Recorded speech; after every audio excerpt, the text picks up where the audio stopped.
Hello everyone, this video I'm going to help you how you can understand English native speakers, especially American pronunciation. Ndogiye kubasuhuza mwese mudukurikirana hanyuma muri no video ngiye kubafasha ingene ushobora gutahura umuntu wari wese ariko aravuga ururimi rw'icyongereza nubwo yararuvukiyemo, especially ku kinyamerika. Abanyamerika murabizi rimwe na rimwe baraducanga. Wewe warize icyongereza sinzi ahantu wacigiye, ushobora kubuze kukivuga, ushobora kuba unazi no kucandika, ariko iyo kurumviriza umuziki w'umunyamerika biragucanga. You think why? Womenga nta nuko wize kandi waracize. Iyo uri kurumviriza ijambo rya Donald Trump you understand nothing. So why? Kandi waracize. Ariko mara kuraba ivyanditse ugasanga urabitahura. Okay? Muri no video rero nje ngo turabire hamwe amajambo ashika kuri 23 wofatirako mu kugira ngo ushobore gutahura umuntu wari wese ariko aravuga ururimi rw'icyongereza, na cyane cyane uno munsi turaza kwibaza ku banyamerika kuko icyongereza cy'abanyamerika nico gikoresho cyane around the world kandi ucu usanga arico kigenda kiraducanga. Okay? Reka tutangure ku ijambo rya mbere bita let me. Wewe iyo uravuga icyongereza ndashaka ngo uze kunkurikirana step by step and the end of this video dutahurane. Nunkurikirana gushika ku mpera ino video nta muntu nomwe avuga icyongereza utazotahura. Okay? Hanyuma reka tugende step by step, ngenda basigurira, ngenda bereka amabanga aho yihishe, ngenda bereka abanyamerika hano baducangira. Nunkurikirana uza gusanga ari ibintu byoroshe, uraza kukuti kumbe bya bindi byose byari biducanga nuko. Okay? Reka tugere ku ijambo bita let me. Nkora shaka kuati let me show you. Let me do it. Ubundi nta munyamerika avuga ngo let me. Let me ikihinduka lem. Okay? Let me do that for you. Let me do that for you. Reka ndabigukorere. Let me do that for you. Urumva? Let me. Okay? Cyatukena kujambo rya kabiri bavuga got to. Urashaka kuvuga uti I have got to go. Bisaba ngende. I have got to go. Byasaba ngende. Umunyamerika acavuga gara. Got to ihinduka gara. I gotta go. I gotta show you. I gotta do it now. I gotta bring something for you. Okay? Tuagera tutahorana kamwe. Okay? Got to wumvise ni gara. I gotta listen to radio. Bisaba numvirize radio. I gotta listen to music. Okay? Akantu got to wumve ko ari gara. Sawa. You gotta do it now. Byasaba ubikora ubunyene. You gotta do it now. You've gotta do it now. Byasaba ubikora ubunyene. You gotta do it now. Ndibaza muri mukora cyacongeza nyene baducangirako. Okay? Tuza kugenda ku ijambo rya gatatu bita kind of. Hari gihe ushaka kuvuga uti ibi bintu biragoye. It is kind of difficult. No bwoko murashaka kuvuga uti nk'akarorero muri komateri nkuru n'umuntu kavuga uti it is kind of difficult. Kiri muri bwa bwoko bwa bimwe bigoye. Ni kinda. Kandi ntucu yivuga ngo kinda ni square. Ishakoresha nka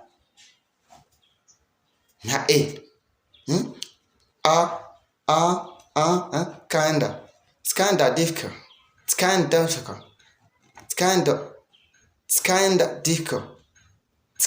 difficult. Sinzi ko abantu umuntu abona. It's kinda difficult. Okay? Cyo twakivuyeko. Cyo tuza ku ijambo give me. Give me. Can you please give me your time? Bashaka kugenda kuza umuntu. Can you please give me your time? Nta munyamerika avuga give me. Ni give me. Can you please give me your time? Can you please give me your time? Can you please give me your second? Can you please give me your second? Muromba give me. Nivyo bintu rero bigenda biducanga iyo kumviriza icyongereza cy'umunyamerika. Sometimes bakaducanga. ugasanga nyene bariko bavuga ibintu umenga ntubitahura, umenga si vya bindi wize. Okay, it is important to learn how to pronounce this, otherwise you'll be lost. Okay, my people, it is very important to learn how to pronounce such words, otherwise you'll be lost once you visit an English country. Okay, ijambo rigira gatanu nshaka ngo turabire hamwe ni a lot of. A lot of. Ushobora kubaza umuntu uti mwaba mufise amafaranga ahagije, mwaba mufise amafaranga akwiye amenshi, urafise amafaranga menshi ahagije kwa kino kintu. Umva hajya mugomba gukora projet ni lala, elala. Nk'akarorero ashaka kuvuga ati do you have a lot of money? Do you have a lot of money? Do you have a lot of money? Do you have a lot of money? Lot of money. Do you have a lot of money?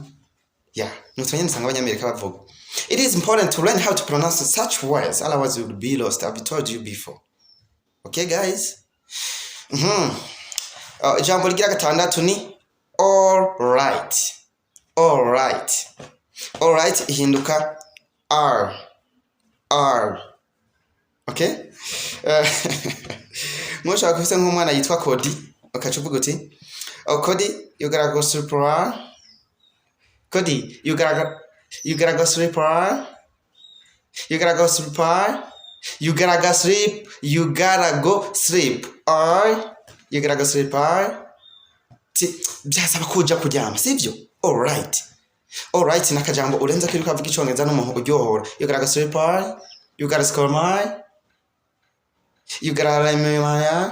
Umva nakantu karyohora icongereza si byose. All right. Ni nyene. Umva ako kantu bakavuze you gotta go sleep. You gotta go sleep. Pe ikiza gufatana na you gotta go sleep. You gotta sleep. Okay? Kori Daddy, a little girl voice. You gotta go sleep. Jambo ligira about to.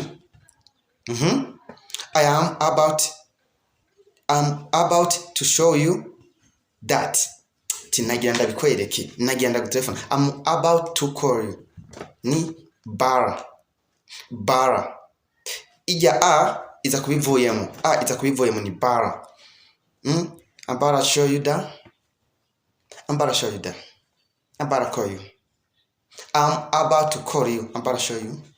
I'm about to escort you. I'm about to teach English. I'm about to teach English. Chatwa jambo ligira umunani ni because. I'm about to show you how to do it because you need to know. I'm about to show you how to do it because you need to know. Icongereza kabisa, icongereza ni Kirundi. Urabona kenshi abantu bavuga indimi kanaka ariko ariga nk'icongereza acafatira kwa ruriya rurimi rw'iwabo kavukire. Nyimba ari nk'umufrancophone agerageza kugikwegera ku gifaransa, nyimba ari umurundi agerageza kugikwegera ku Kirundi ba English formula, English accent, because you know we're from different accent. Rero tugerageze twifokalize kuri iki cy'abanyamerika kuko nico kiri international, it's spoken around the world, nico cyongereza kiryoshe. Kandi n'umuntu wahari ko ntugira ntushaka ngo I am about. I'm about to show you because you need to know. Because ihinduka cause. I'm about to show you that because you need to know. I'm about to show you. I'm about to show you. I'm about to show you that because you need to know. I'm about to show you that because you need to know. Guys, turatahurana. I'm about to show you because you need to know. Okay? Kajya kujambo cyane rivuga ngo favorite. It's my favorite. He is my favorite teacher. Ni fave. He's my favorite teacher. He's my favorite teacher. He's my favorite phone. Samsung Galaxy A14. Samsung Galaxy A05s. It's my favorite phone. Samsung Galaxy A05. It is my favorite phone. It is my favorite. It is my fave phone. It is my fave phone. Favorite. Fave. Leo munyamerika azavuga ati, it is my fave phone. You my fave. Wavuga ati ibyo bintu fave byo ni ushoja muri Google fave. Reka turabe for real. Tikweli. Vya kweli for real. Umunyamerika acavuga for real. For real. Vya vrai. For real.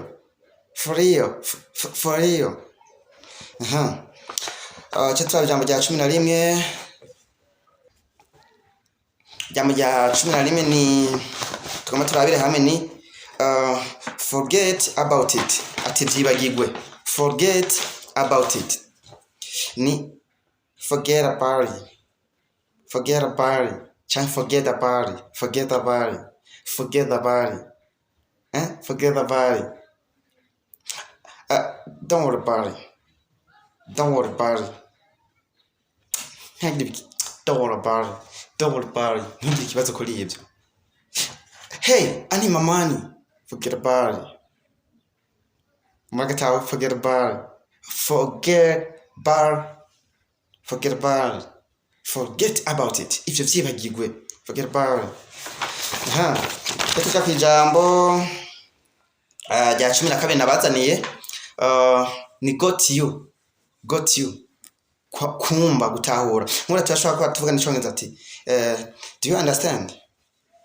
Got you ichiba gotcha. Okay? Gotcha. Ndabumva ndabatahura gotcha. Do you understand what I say? Gotcha. Urumva ibyo nako ndavuga ndagutahura gotcha. I gotcha. So far so good. If you like this video, make sure to subscribe to this channel for not missing other new videos. It is a good opportunity to improve your English speaking. I'm here to help you speak English like a native speaker, like Americans. So far so good. Make sure you have subscribed to this channel, like my video, and then write in the comment any difficult word for you so that I can amend you and help you. Chetu cha kijambo rya 13. I don't know. Nabyonzi, I don't know. Ichihinduka alona. Munyamerika alona bari. Nta kintu ndabiziko. I don't know about it. Alona bari. Nta kintu ndabiziko. Chetu cha kijambo rya 14 rivuga ngo okay. Umunyamerika avuga ati okay. Cyangwa se ke. Usually irashaka tout simplement okay. Nakana kameze neza cyane my people. Okay. Picture. Jambo rya 15. Picture. Ni pic. Can I use your phone to take pic? Can you lend me your phone to take pic? Ndashaka gukoresha telefone yawe nkifatira agafoto. Can I use your phone to take pic? Ashaka to pic. What is pic? It is a picture. Okay, my people. Chetu cha kijambo probably. Neza. Probably nko bati. Shovyomba probably. Ushobora kuvuga probably cyangwa probably. It is correct. Umunyamerika avuga probably. I probably do it later. I probably do it later.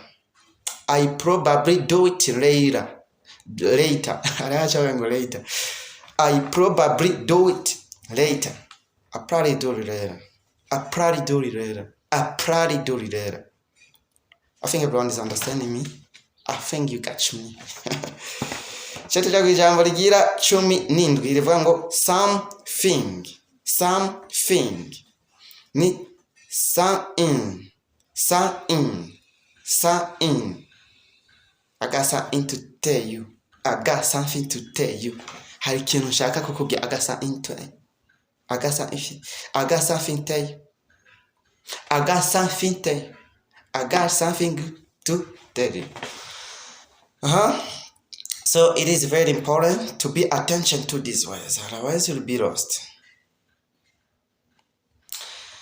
Supposed to, ijambo rya 18. Supposed to ni supposed. You are supposed to wait for me here. Why did you wait for me there? You supposed to wait for me here. Why do you wait for me there? You supposed to wait for me here. You supposed to wait for me here. You supposed. Eh? You were supposed to wait for me here. What did you swear? Okay, guys. Chat again, Nakuri. Attention. It is very important to learn. It is very important to be attention, not attention. Attention. How to. I don't know how to speak English. I don't know how to speak English. I don't know how to speak English. I don't know how to speak English. Can you please help me how to speak English? Ntabwo nzi ngene bavuga icongereza. Ushaka kumfasha ngene bavuga icongereza? I don't know how to speak English, okay? What are you? Ijambo rya 19. What are you? Ni watch doing. What are you doing? What you doing now? Ubu ngubu uri gukora iki? Uri mu biki? What you doing now? Another thing you have to know, Americans don't like T. Americans don't like to pronounce T. For instance, identify. You say identify. Word. Together. This T and D are mostly not pronounced in America, okay? For instance, to go. I wanted to, wanna. Going to, gonna. Okay? Let's see. 20. What do you? What do you? What do you? What are you doing now? Tugarutse kuri watch doing now. What you doing now? Since come on now. What you doing now? What you doing now? What are you doing now? What you doing now? Tonight, fight, alright, ni I. What you doing now? What are you doing tonight? What you doing now? Okay? And what do you? What do you? What do you? What do you? What do you want? What do you do? What do you want? What's up? What's up? What's up? It's not WhatsApp. It's not WhatsApp. In America also, I was surprised. I used to talk to an American. I say, water. He replied, water. You can say, what's up? And he say also, what's up? What's up? What's up? Nikakuja na Tanzania uzamva ngo kwema. Shwari. What's up? Okay? Abanyamerika ajibuka water, man. Water, bro. Bimeze bite ni fresh. Water. What's up? You are. Ni your. You are. How you're doing? How you are doing? Nikute mwese muri kubikora. How you're doing? You are calm. Mwese ni mwoza. You're calm. Okay, finally, we have the last word that Americans sometimes become difficult for us if they are talking. Delicious. This lunch is delicious. You say delish. This lunch is delish for me. It is delish for me. Okay, guys, thank you for being listening to this video. I'm here to bring new techniques. I hope everyone who has subscribed to this channel didn't lose anything. You will improve in your English as far as you follow my video, as far as you listen to my video, as far as you follow me. Or also we have a WhatsApp group. If you wanna join it, check in the description of this video. I have put the link of this group WhatsApp chat to join it, and write in the comment anything that you wanna me to help you. Okay, thank you.